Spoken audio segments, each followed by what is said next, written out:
There's a war happening every time you talk to a woman. She knows the rules. She's been running this playbook since adolescence.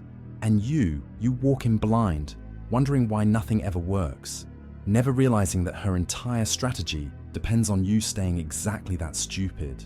Women prey on naive men. This isn't cruelty. It's biology optimized over millennia.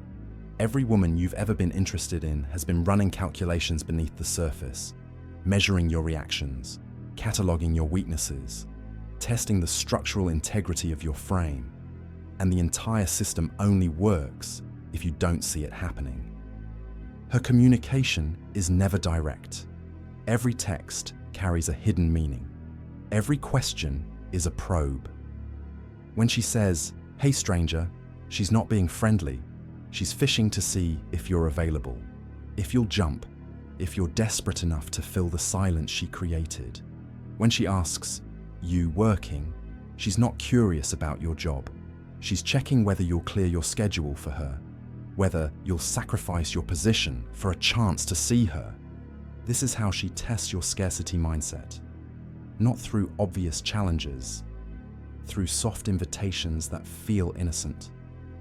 If you respond too quickly, she learns you have nothing better to do. If you show too much enthusiasm, she registers that her attention means more to you than it should.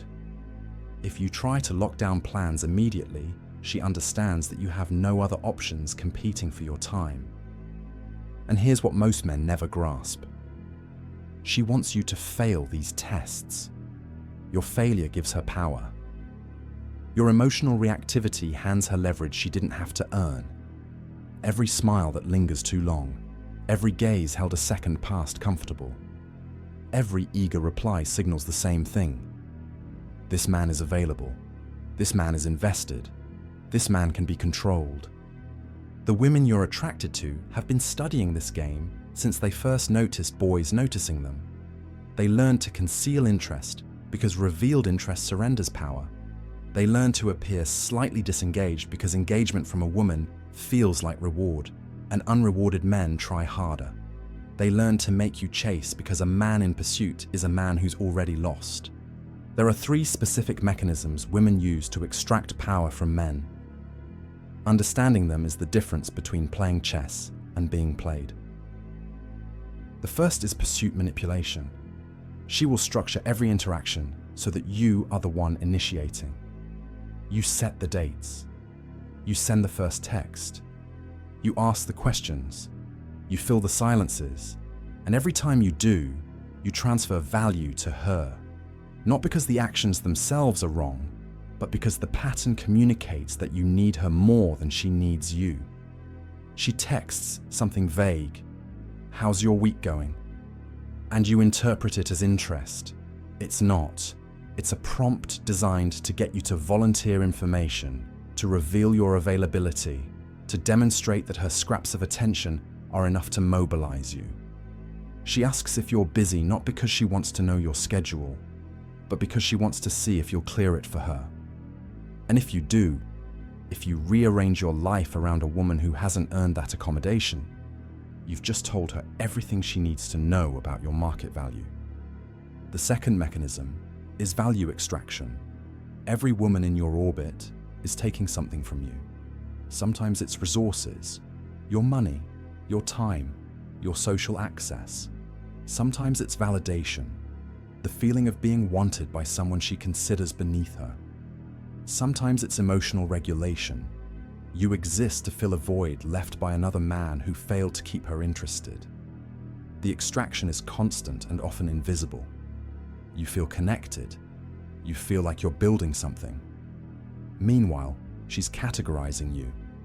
Rich guy for dates, attractive guy for sex, nice guy for attention between the men she actually wants. You don't choose your category. She assigns it based on what you offer and what you accept. The third mechanism is the most devastating. She keeps you blind to your own worth. Women rarely compliment men directly. They rarely validate masculine competence openly. This isn't accidental. If you knew your actual value, if you walked through the world with accurate awareness of what you bring, You'd be harder to manipulate. You'd hold frame under pressure. You'd refuse the tests that lower men accept. So she keeps you uncertain. Her goal always is to make you feel like you're reaching, like she's doing you a favor by responding, like her presence in your life is a gift you should be grateful for. And most men spend years, sometimes entire lifetimes, operating from that artificial position of inferiority, never realizing they were kept ignorant on purpose. The uncomfortable truth is that being good with women has nothing to do with self-improvement. You can make $1 million. You can build a physique that turns heads. You can accomplish things that earn respect from every man you meet.